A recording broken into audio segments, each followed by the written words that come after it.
Hello बच्चों, the question says evaluate integral 1 by a to the power x into b to the power x into dx।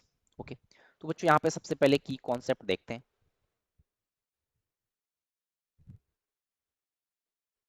Okay, सो की concept में first की concept है कि अगर हमें कहीं भी 1 by a to the power m दे रखा है, so this is equal to a to the power minus m।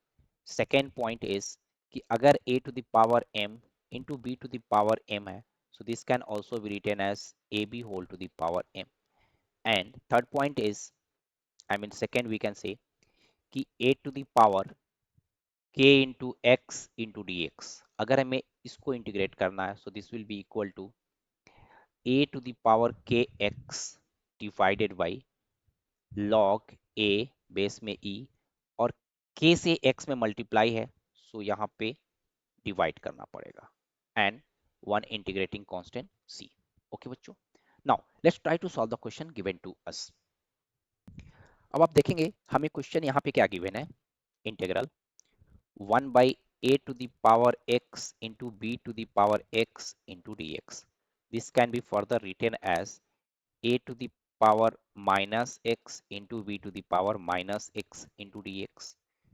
Further इसको क्या लिख सकते हैं बच्चों, इसको हम लिख सकते हैं a b whole to the power minus x into d x. All right, now so further इसको हम क्या लिख सकते हैं, 1 by a to the power x into b to the power x into dx। So this is equals to integral ab whole to the power minus x into dx।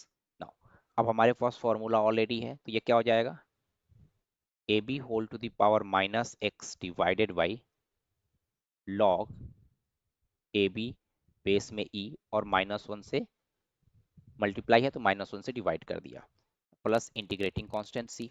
So this can be written as minus of ab whole to the power minus x divided by log ab base में e plus c, and that's the final answer of the question। Okay, I hope you understood it. All the best. Thank you.